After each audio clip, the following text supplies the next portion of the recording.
How to use the Naval Designer. Within a naval battle, there are four types of ships which participate: screens, capitals, carriers, and submarines. Screens, more often than not, are a quantity over quality type of thing because their main contribution to battle is screening efficiency. They serve as a wall between the capital ships, the actual damage dealers of your fleet, and enemy torpedoes. Carriers provide air battle directly to the battle, and submarines provide additional torpedo damage, and when the screening efficiency is low, can be a reliable source of critical hits to enemy capital ships. The first step to designing any ship is to know what ship to make. There are several classes of ships which you can design.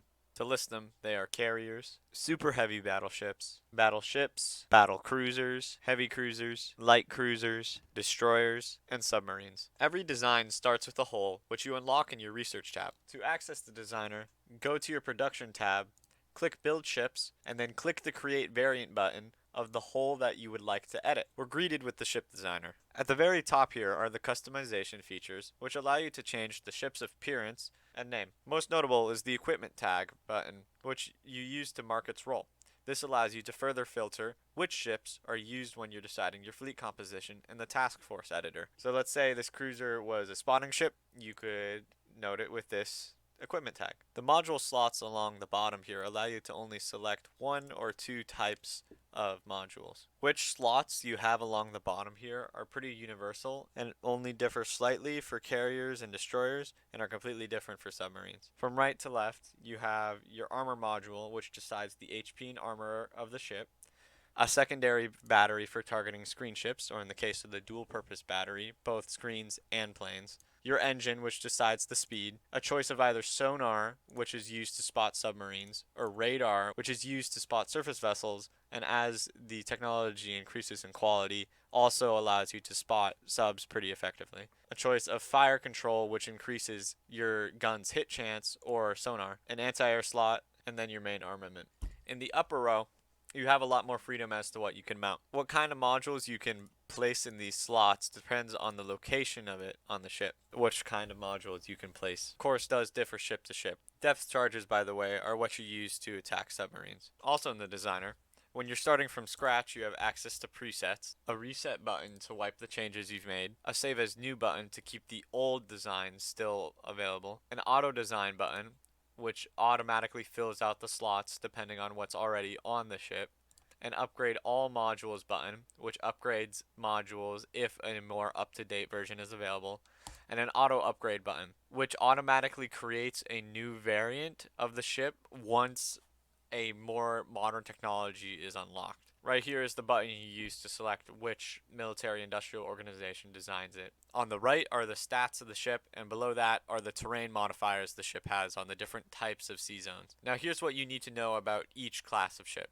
Carriers should operate in a larger task force alongside a significant amount of capital and screen ships to protect it.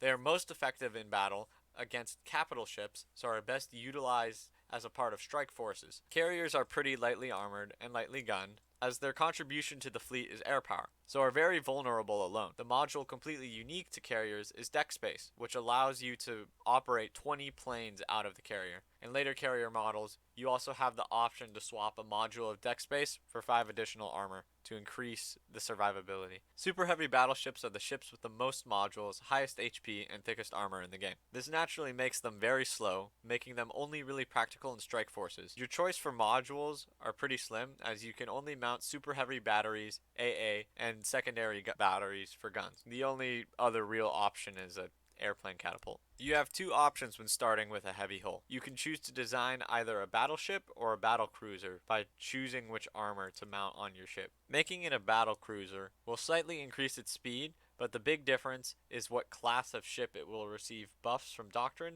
and Mios as. Some doctrines give buffs to battleships and battlecruisers separately, and Mio buffs to cruisers will affect battlecruisers. Which class of ship you decide to make it doesn't change what modules you can place onto it. Battleships and battlecruisers, heavy guns make them apt for taking out other larger ships, and are best utilized in strike forces. Cruisers are more multi-role vessels that you can mount more unique things onto. The type of battery is what sets it as either a light cruiser or a heavy cruiser. Cruisers have significantly more options as to what you can mount onto them, with torpedoes, depth charges, catapults, and mines all available. You also have a choice of 3 different types of armaments. Cruisers can serve as speedy yet powerful warships, in more supportive roles as excellent spotting vessels, or be excellent counters to submarines. They are the most versatile class of ship by far, and so you may want to denote its purpose using an equipment tag. They can serve alongside battleships and strike forces, make for excellent patrol boats, are fast enough to convoy raid, and can provide screening efficiency when escorting convoys. Which of those roles your cruiser will fulfill depends on what you design it to do. Destroyers are the pawns of naval combat, as they are individually weak but easy to make a lot of. You can mount more depth charges on a destroyer than any other vessel, and that combined with radar or sonar makes them the most effective combatant against submarines. They too are the only vessel on which you can mount minesweeping equipment, meaning they are the only ship in the game that can actually minesweep. Do keep in mind that if you're having issues with a fleet's range, it's probably your destroyers. They have the lowest range of all the ship classes. As to what they can do, they can provide the screening efficiency in strike forces, do the spotting in patrol forces, or can escort convoys while being able to target submarines. Submarines are the most simple of the ships. They aren't very fast but have the farthest range in the game, making them very effective at convoy raiding large areas. You only have a choice of a few modules on submarines. You can mount either torpedo tubes, mine tubes, snorkels to reduce sub-visibility further, or radar to spot other vessels. Those are all your options for what to put on a submarine. They are hands down the best ship in the game at convoy raiding, as their range allows them to cover a vast area, while their low visibility makes sending them out there to convoy raid very low risk. I hope you enjoyed, and subscribe if you learned something.